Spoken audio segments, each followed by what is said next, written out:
So in continuing with our Gospel of Thomas series, today we're going to be looking at the most important historical evidence that the Gospel of Thomas provides us with, and how it helps us to clarify one of the biggest Christian myths that has ever been passed down through time, which is the idea that John, son of Zebedee, was Jesus' most beloved disciple.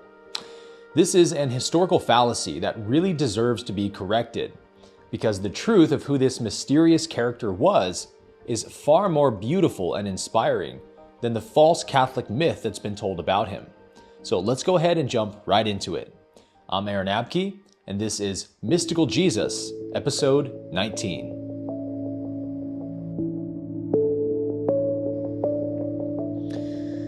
So let's begin by looking at Logion number 12 from the Gospel of Thomas. The disciples said to Jesus, "We know that you will depart from us. Who will be our leader?"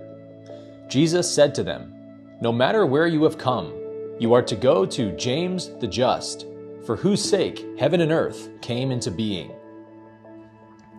So the Catholic Church tradition has long maintained that Jesus appointed Peter to be the successor of his movement, and then Peter traveled to Rome and founded the Catholic Church. But when you study the actual history, you quickly find that there is no actual evidence to corroborate any of these claims. The entire apostolic tradition of both Catholic and Eastern Orthodox churches rests on a few different claims of early church fathers, particularly Irenaeus, who said that Peter and Paul founded the church at Rome. Now, this claim comes about 150 years after the fact, and there is no prior evidence of this idea before 180 CE. Furthermore, basically everything Irenaeus says about the founding of Rome and the appointment of its bishops contradicts historical evidence. For example, Irenaeus claims that Peter appointed Linus as the first bishop of Rome after himself. And yet, Paul writes to the Romans in the 50s and greets over 20 people by name, but never mentions Linus or Peter. And Paul knows Peter personally. So if Peter was in Rome and founded the church there, and then appointed Linus as the bishop of that church, this omission would be impossible. So you can oftentimes learn just as much about history through what people don't say as what they do say. So Paul's letters actually disprove the idea that Peter or Paul started the Roman church. And even Catholic scholars admit that there was no appointed bishops in Rome until at least around 140 CE. So Irenaeus is clearly either fabricating these stories or repeating some misinformation that he heard. But in the 2nd and 3rd centuries, the Roman Church was still trying desperately to establish its legitimacy and supremacy over the Gnostics as the true apostolic church. And in fact, one of Irenaeus' refutations against the Gnostics is that they had no apostolic connection, unlike us. And so these kinds of claims had to be fabricated along the way to create Rome's guise of apostolic legitimacy. But the fact remains that all Catholic Church claims of legitimacy rest on the hearsay of a few early church fathers, whose claims are easily disprovable and have no prior evidence to support them. Now, as for Paul, it is obviously not true that Paul founded the church at Rome, because Paul writes a letter to the Roman church in the 50s CE, where he is sort of proclaiming his theology and pleading for them to accept him. And Paul even admits in the letter that he's not the founder of their church and he's never been there before. So there was clearly already a church at Rome by the time Paul was writing, making it impossible that he was its founder. But nevertheless, if you go to the Vatican today, you will see 2 towering statues of Peter and Paul standing at the entry as their supposed 2 founders. But curiously, who you will not see pictured in a giant statue outside of the Vatican is Jesus himself. Interesting, right? Or his brother James, who was his appointed successor to the entire Jesus movement and the early Jesus church. You will find no trace of James anywhere in the Vatican. But Peter and Paul are pictured everywhere as the kind of 2 founders of the church. But there is no historical evidence that Peter ever went to Rome, or founded the Roman church, or appointed its first bishop. And all the evidence points to the contrary.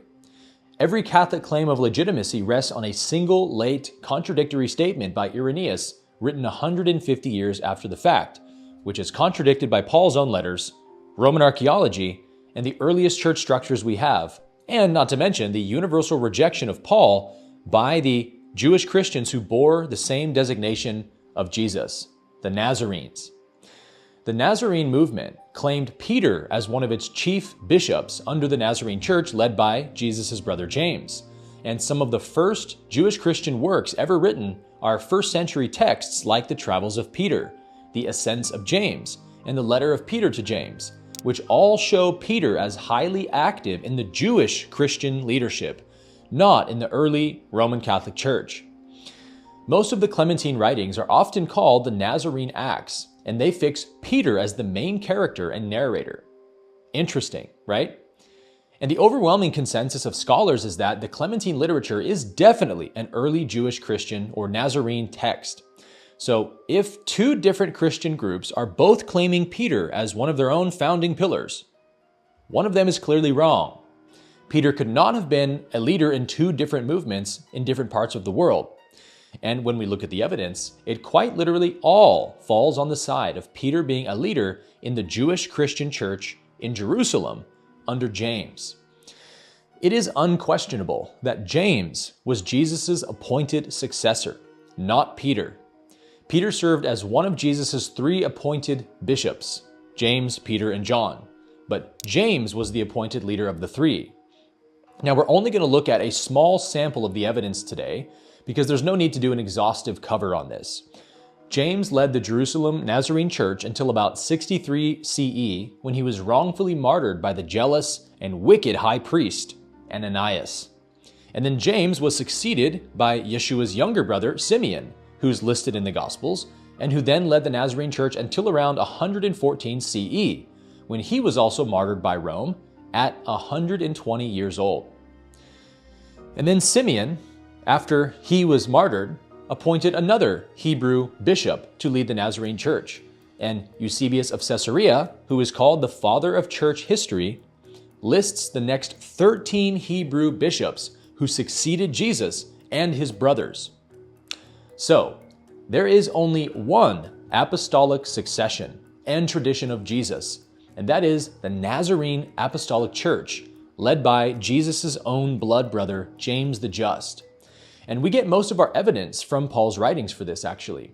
Paul is our earliest source, and he speaks of James as the leader of the Jesus movement, as does the book of Acts. Unlike the Catholic Church with Peter, the book of Acts records two of James's council meetings as the presiding bishop of the Jerusalem church.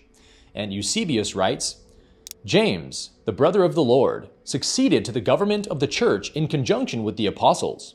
He has been called the just by all from the time of our Savior to the present day. And then in the first or early second century Jewish Christian text, the Ascents of James, it is written, the community which was constituted in Jerusalem multiplied and grew, being governed with most righteous ordinances by James the Just, who was ordained bishop by his brother Jesus. And then the historian of the Nazarene church, Hegesippus the Nazarene, wrote, he alone was permitted to enter the holy place, for his garments were not of wool, but of linen. He used to enter the sanctuary alone, and was often found on his knees beseeching forgiveness for the people, so that his knees grew hard like a camel's. Because of his unsurpassable righteousness, he was called the righteous and the bulwark of the people. And that brings us back to the Gospel of Thomas. Now we can see why this early attestation of Jesus appointing James is so important to scholars, because it's yet another historical proof to this succession and potentially some of the actual words that Jesus may have spoken to endorse his brother James as the future leader of his movement. Now, if you haven't seen my video on the dating of Thomas based on numerous scholars' work, I break it all down for you here in this video, which I'll link for you above. But suffice to say that I'm quite confident based on the evidence that Thomas is very early. The earliest fragment of Thomas we have is as early as the earliest New Testament fragment that we have. Thomasine scholars like April DeConnick show that Thomas was written in layers, the first being called the Kernel Gospel, which is dated between 30 to 50 CE, and the second layer between 50 to 60 CE. Now, this logion, number 12, of Yeshua's appointment of James, many scholars date to the accretions within the original Kernel Gospel, so probably around 50 CE, as you can see here. And that's a full 20 years before the earliest Greek gospel, Mark. But here's where it gets more interesting. Not only is this a very early recorded saying of Yeshua, it also references a very ancient mystical Jewish tradition called the Lamed Vav Zadakim. This is a tradition that exists in Kabbalistic Judaism and goes back many thousands of years. It is an ancient mystical Jewish belief that God keeps 36 Zadakim, or just ones, righteous ones, on the earth at all times to basically save earth from the destruction it's due from all the negative karma of mankind. These 36 righteous ones, or Zadik, offset the balance of evil with their tremendous righteousness and light, and thus they are those for whose sake heaven and earth has come into being. They uphold the earth in this tradition. But these 36 righteous beings do not know who they are. They're too righteous and too innocent to know that they're righteous. And neither does anyone else know who they are unless somebody figures it out and points one of them out. And so it is said that if even one of these 36 righteous beings were missing from the planet, that the whole world could collapse. So this doesn't necessarily mean that Jesus believed this idea as something literal, but only that he was referencing or drawing upon this idea to show people just how highly he thought of his brother James. So for Jesus to give James the title of being a Zadik, one of the 36 most righteous people on the planet, is basically the highest possible compliment Jesus could have paid to James. And this tells us a lot about how much Jesus loved his brother James. And as we'll see shortly, how much James loved his brother Jesus. And another reason that we know Yeshua did give this name to his brother is because this honorific title stuck with James as a permanent title, since he became known in history as James the Just, or in Hebrew, Yaakov HaZadik, one of the most 36 righteous people on earth. And the most famous historian of the Nazarene church, again, Hegesippus the Nazarene, preserves this fact for us as well when he wrote, "Because of his exceeding righteousness, James was called the righteous one, and for his sake the people believed rain fell upon the earth." So this shows us just how greatly revered and beloved James was by the people. Like Dr. James Tabor said in our recent podcast episode, Jesus and James truly were from the Davidic bloodline through Mary. And this is why only James was permitted into the holy place, and why the entire world of Essene-type Judaism in the first century flocked to Yeshua as being the true Messiah, and then to James after he was gone, since they were in fact of Davidic blood, as the Isaiah 11 prophecy foretold. But it's a little known fact that the Hebrew Bible actually teaches that Israel would have not just one, but two Messiahs, a kingly and a priestly Messiah. The Dead Sea Scrolls also show us that the Essenes were expecting not one but two Messiahs, a priestly and a kingly, one from the line of Aaron and one from the line of David. So this dual Messiah doctrine appears repeatedly in the Qumran texts, in the community rule, in the Damascus document, and in the War Scroll. And it's a concept drawn from the favorited Essene prophets, Isaiah, Jeremiah, and Zechariah.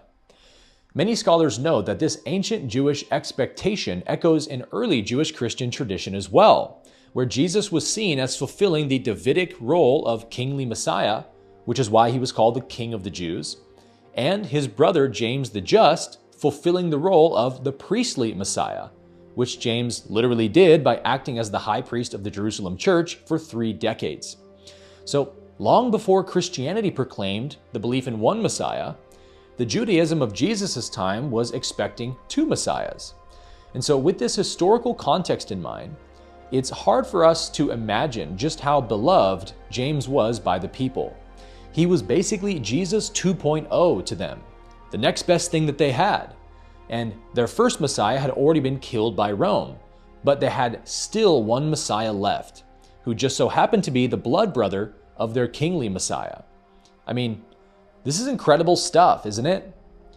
Within institutional Christianity, people grow up in this kind of vacuum-sealed bubble world apart from reality and history. Most Christians have no idea of anything we're talking about on this video. Most Christian pastors, bishops, and priests today would literally spit their water out if you told them that Jesus had a brother named James who was his true appointed successor. And yet there is no debate about this in scholarship. So why weren't you and I told any of this growing up in church or Sunday school? Simply because it is an inconvenient historical truth for the Catholic Church tradition and has been unceremoniously wiped from church history for this reason, to preserve this kind of pseudo-apostolic tradition that the Catholic Church invented. And that's why I'm passionate about telling the true history of Christianity, because these incredible stories deserve to be told to humanity. These incredible men of God deserve to be given their place in history and to be honored for the incredible lives that they lived. But this is where it gets even more interesting, because in 63 CE, James suffered martyrdom under the high priest Ananias, as I said, who was a puppet priest installed by Rome, who was not a Davidic heir, as James was, and who was reviled and despised by the people as being a kind of impostor of Rome. The Sanhedrin priests were seen as blockades to Israel's true Messiah, which is why high priests were commonly targeted and even assassinated by militant groups like the Sicarii. So in 63 CE, Ananias, finally having had enough of James's incredible popularity and filled with jealousy and blood rage, ordered James to be stoned to death without a fair trial. And some of the priests at this council even tried to stop Ananias, but he went along with it anyways. And as James was being stoned to death, Hegesippus the Nazarene records that he cried out the same words that he saw his brother cry out on the cross. He said, "Father, forgive them, for they know not what they do." And one of the priests present heard James say this and felt remorseful for him. And Hegesippus records, "And while they were still stoning him, one of the priests of the sons of Rechab cried out, 'Stop! The just man is praying for you!' And then one of them, a launderer, took the fuller's club with which he beats out clothes and struck the just man on the head and brained him. And thus James suffered martyrdom." So this is how the brother of Jesus met his physical end on earth. The martyrdom of James is one of the most widely attested events in the first century due to its enormous implications. Unlike the Catholic tradition, which has no witnesses of Peter being martyred at Rome, the martyrdom of James is recorded by Josephus, Hegesippus, Eusebius, Clement of Alexandria, and later patristic writers as well. And what these early sources say is that all of Jerusalem went into a massive uproar over this, and a riot ensued. The Zealots and the Nazarenes were brooding over this unjust killing of their high priest, and they sent complaints to Rome about this. And then King Herod Agrippa quickly deposed Ananias from his high priest position, because the whole point of the Roman appointed priests was to keep the peace between the Jews and Rome, not to incite riots. So King Herod was not happy about this. And so now, without the protection of Rome, Ananias tries to go into hiding, but the Jewish people find him, torture him to death, and then drag his naked body through the streets of Jerusalem in celebration. That is how beloved Jesus' brother James was to the people of Jerusalem. But even more than that, Hegesippus also states that it was the murder of James the Just that was the pivotal catalyst which started the Jewish revolt against Rome that ultimately led to the destruction of the temple. He says, "Because of James the Just, even the most reasonable of the Jews used to think that the fate of Jerusalem happened to them for no other reason than the wicked crime they had committed against him." So we need to take a moment to sort of breathe in and appreciate the implications of this incredible story. Just like the prophet Jeremiah, who Jesus was compared to in the Gospels, Jesus predicted the temple would be destroyed. And like Jeremiah, he was executed for saying this. And like Jeremiah, his prophecy came true exactly 40 years later. The temple came down just as it did in Jeremiah's day. But Jesus could have never known that it would be the martyrdom of his own brother which would lead to the temple's destruction 4 decades later. So just think of this for a moment. These Nazarene Jews from the Galilee, part of this Essene type of Judaism, which rejected the temple, made it one of their primary missions to destroy the temple cult, which was committing abominable sins in the name of God and calling it atonement. All the records we have of the Nazarenes from the patristic writers and secular writers show that they claimed Jesus commanded them to abolish the sacrificial system, that it was one of the primary missions of Jesus, as we see in the Gospels themselves, right? Jesus cleanses the temple and pronounces condemnation on it, even in the 4 canonical Gospels we have, because this historical detail was simply too significant for them to afford to leave out. And so the Essene type of Judaism specifically wanted to end the corrupt temple system and reform Judaism back to the original law of Moses, which was just the 10 Commandments, as Jesus states himself in the Gospels. But I mean, come on. What can 2 peasant men from Galilee do to such a towering political elite like Rome, who ran this temple system? How could 2 men end a centuries-old corruption scheme that was propped up by the greatest empire the world had ever seen? Well, the gospel accounts clearly demonstrate that Jesus gave his life up to cleanse the temple and pronounce condemnation on it.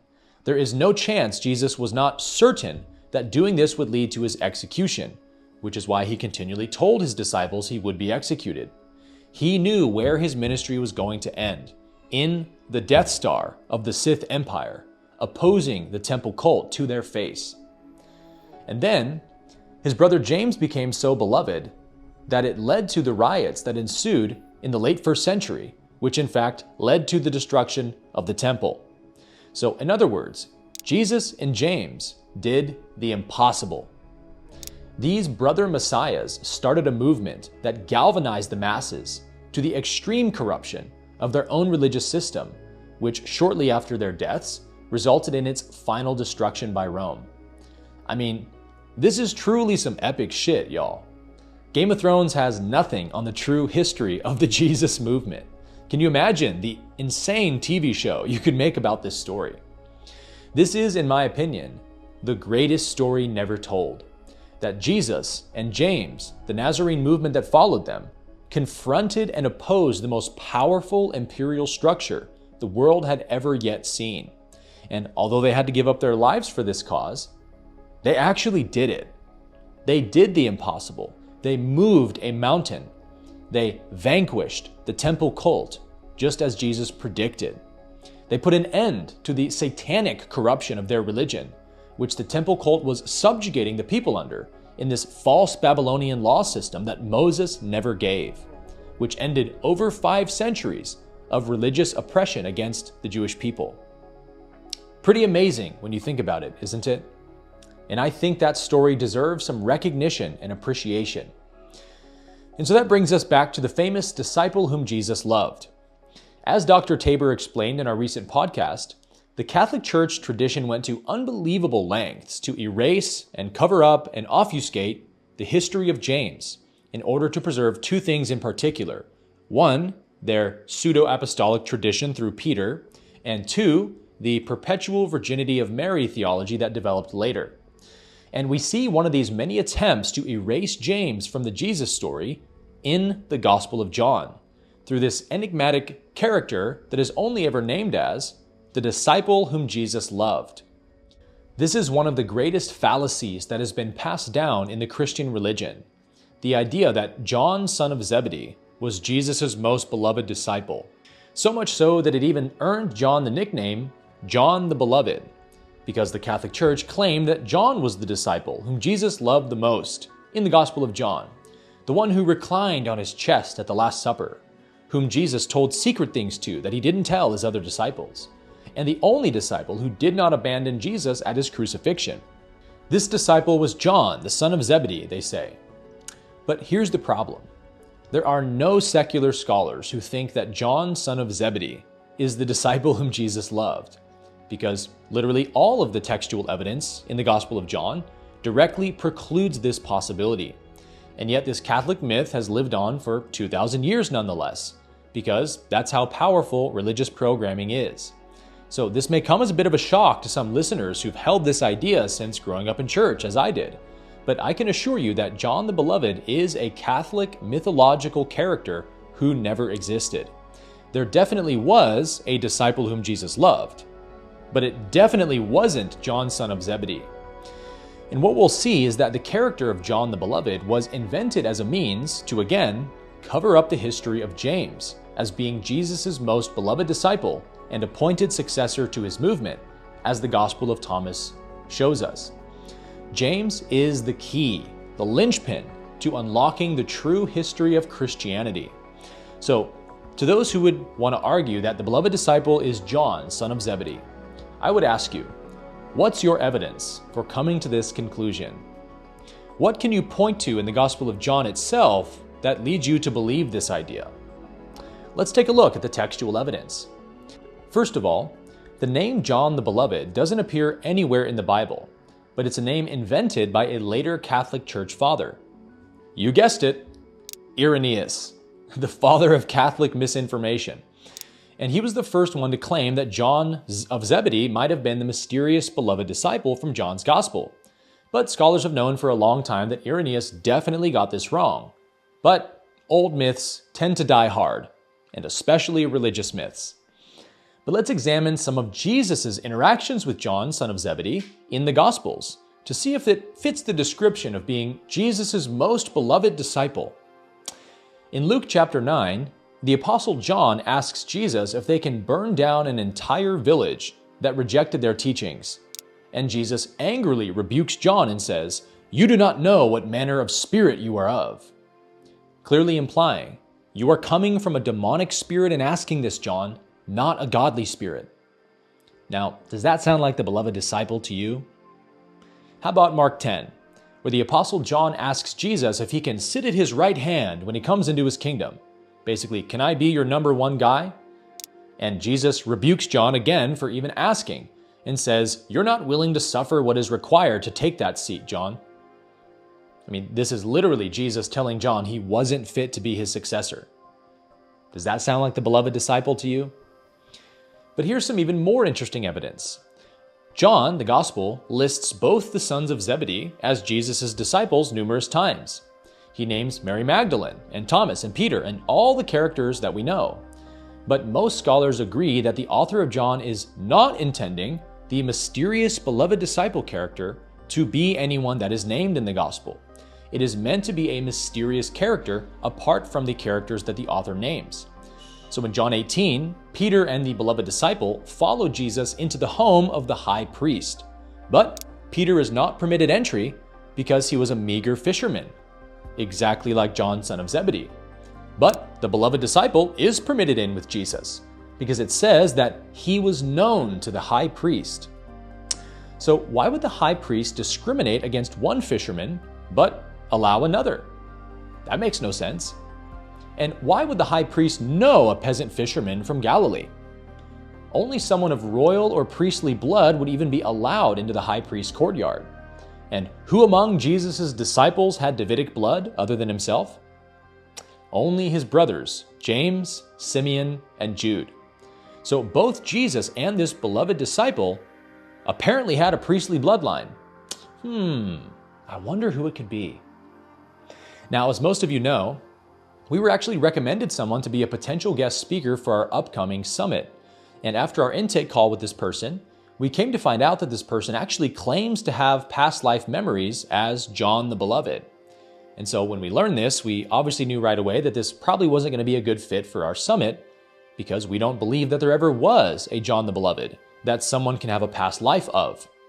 For example, this person claims to have a memory of being John, the son of Zebedee, the only person who did not abandon Jesus at his crucifixion, and standing at the foot of the cross, while Jesus looked down on him and told John how much he loved him, that he was his most beloved disciple. But the obvious problem with this claim is that all four Gospels agree that the disciples all deserted Jesus when he was arrested and fled from his crucifixion. Matthew 26:56, then all the disciples left him and fled. Mark 14:50, and they all left him and fled. The only people listed present at the crucifixion in the synoptics were women: Mary Magdalene, Mary, the mother of Jesus, and Salome. No male disciples, no John, son of Zebedee. But the Gospel of John differs in its account by saying that Jesus' most beloved disciple was at the cross with these women. And what does Jesus say to the beloved disciple in John's account? In chapter 19, verse 26, it says, Jesus said to his mother, "Behold, your son." Then he said to the disciple, "Behold, your mother." Now, scholars who study this passage agree that in Jewish culture, these words would clearly designate a family transfer of legal guardianship.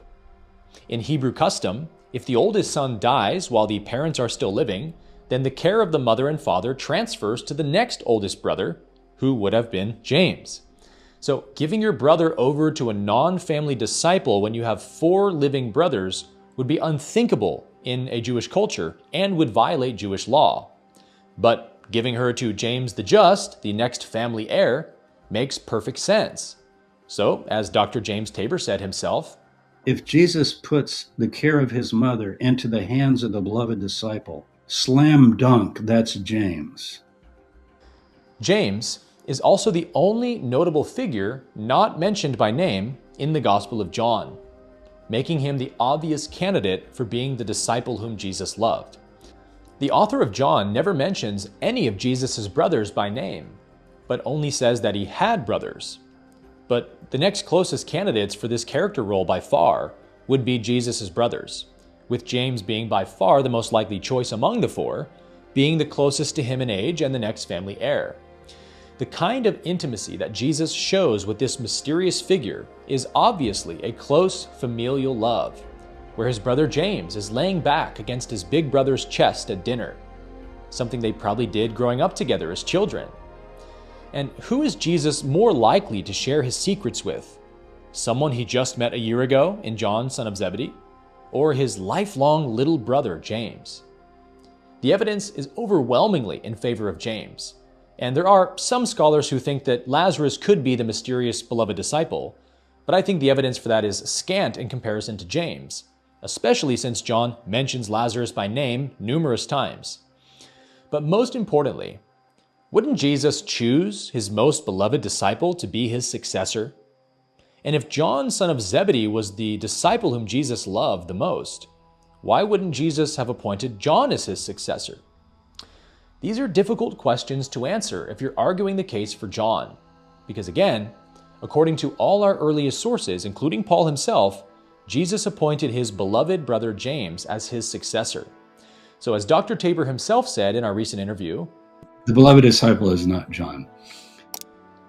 Now, of course, we only have these written accounts to go off of. These are not first-hand eyewitness accounts, and they're not video recordings, so we can't state for sure that these gospel accounts are all correct. But in textual criticism, scholars look for certain criteria, such as something having widespread agreement in numerous different sources. It is far less likely that details which are attested to by numerous sources and authors would be false, compared to something that's only coming from one source without any external agreement. And in the case of the beloved disciple, we have all 4 Gospels agreeing that the disciples of Jesus fled from his crucifixion. And were they all present, it would be impossible to think that this detail would never have been mentioned by anyone from early oral or written accounts that we have. We have all 3 synoptic Gospels telling stories of Jesus rebuking John, but never rebuking his brothers. So I want to close by sharing with you a fascinating theory that I've been pondering over. Because in the Hebrew Gospel of Matthew, which is the oldest gospel account we have, we find an amazing passage. Matthew wrote that Jesus first appeared to his brother James, rather than Peter. And this quote is handed down to us by Jerome. And it says, "But the Lord, when he had given the linen cloth to the servant of the priest, went to James and appeared to him. For James had sworn that he would not eat bread from the hour in which he had drunk from the cup of the Lord, until he should see him risen from among those who sleep. And shortly thereafter, the Lord said, 'Bring a table and bread.' And he took the bread and blessed it and broke it.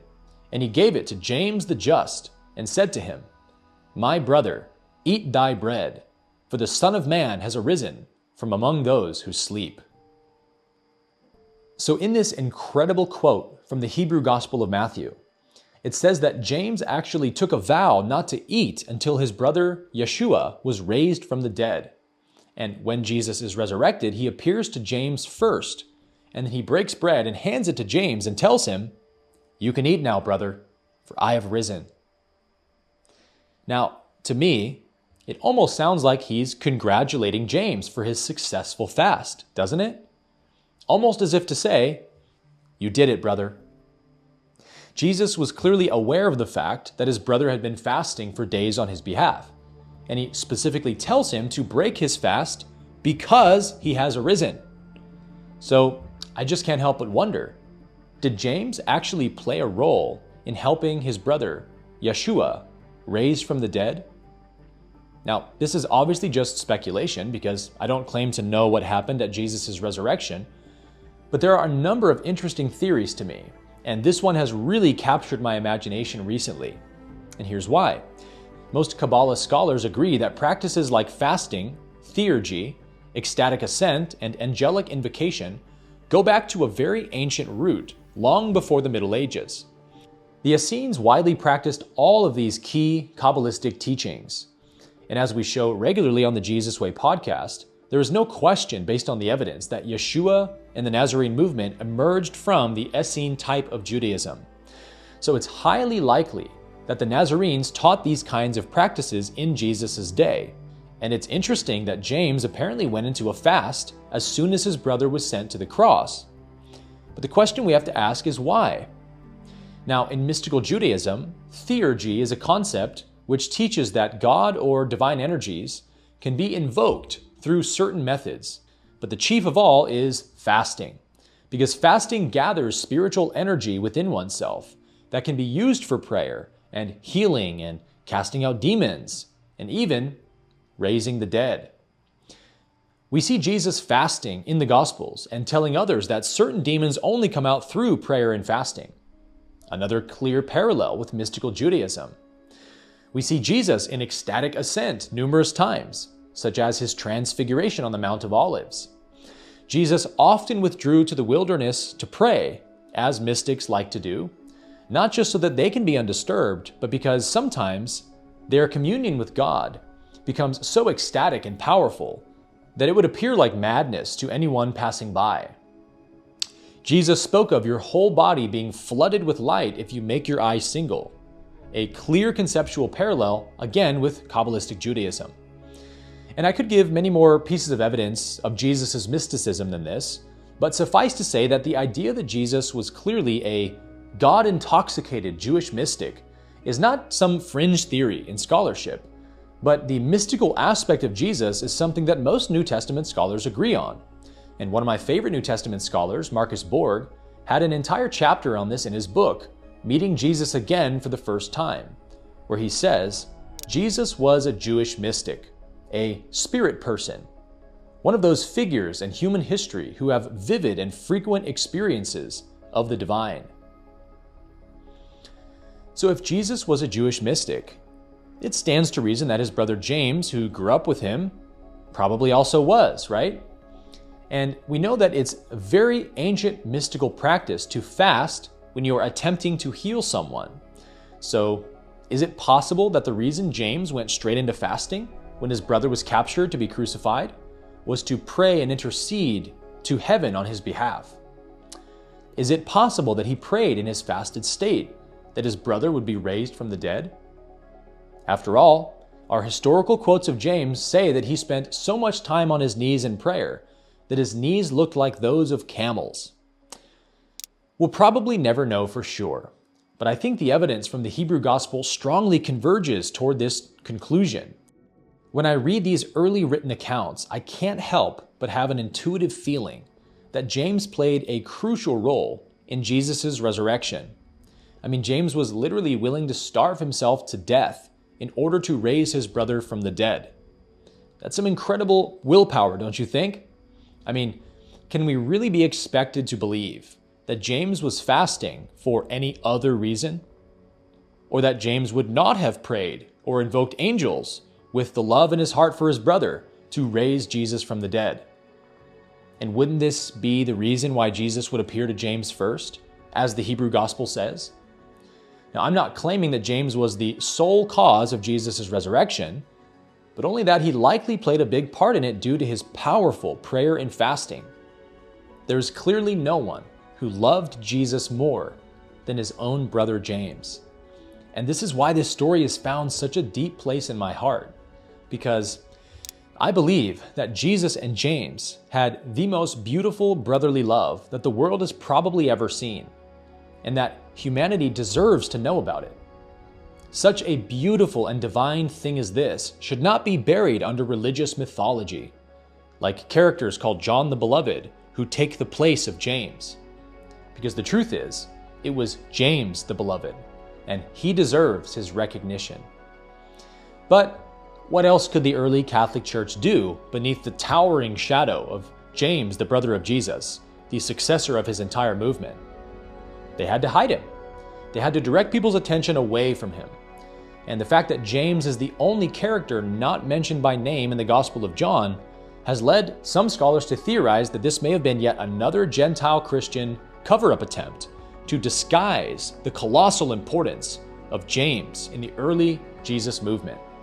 So in conclusion, the Catholic Church is not only guilty of matricide, of killing their own mother by persecuting and eventually exterminating Jesus' own sect and church, the Nazarenes, but it has also virtually erased Jesus' entire family bloodline, outside of Mother Mary, who they just sort of turned into a Catholic nun.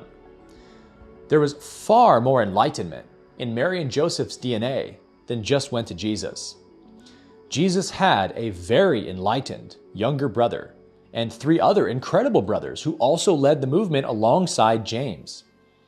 But because he was the true heir and leader of the Jesus movement, James has been marginalized out of the Jesus story for 2,000 years, even though James is easily the second most important figure in Christian history after Jesus himself. And I think it's time we correct some of these millennia-old Catholic lies and let the truth finally come to light. Because what is true really matters. And it's my personal belief that the truth of the Jesus story, when it's finally accepted and seen by the masses, will completely heal and transform our planet in a way that nothing else quite can. The scars of religion are all over our planet's history, and there's a lot of shadow work to do there. But we need to start by telling the truth. We don't need any more fake history or Catholic propaganda or Americanized views of Jesus. We need to treat the history of Jesus with great respect, because it has been corrupted and manipulated more than any other in human history, without question. The Jesus movement is one of the greatest treasures to have happened on this planet. So we must be good students of history and remain very skeptical of unprovable claims and very cautious toward the data, so that we just might allow reality and history to finally speak for itself. James, the successor of the Jesus movement, was Yeshua's most beloved disciple, and it's time that James gets the credit he so immensely deserves. I believe the evidence shows that James was clearly the priestly Messiah foretold in Scripture, as the first Nazarene Christians who followed him clearly believed. Jesus said, "Greater love has no man than this, that he lay down his life for another." Well, James unquestionably gave his life for his brother's message and embodied the Jesus way to such an extent that he too forgave his murderers while they were murdering him, just as he had once watched his big brother do on the cross. The story of James deserves to be told. And thankfully for us, the Gospel of Thomas preserves one of the greatest pieces of historical evidence for the incredible reverence and admiration and brotherly love that Jesus had for James. And just like the Gospel of Thomas itself, the true story of James, Jesus' true successor and beloved disciple, is now emerging from the sands of time to take his rightful place alongside his brother Yeshua as one of the most righteous men who's ever lived.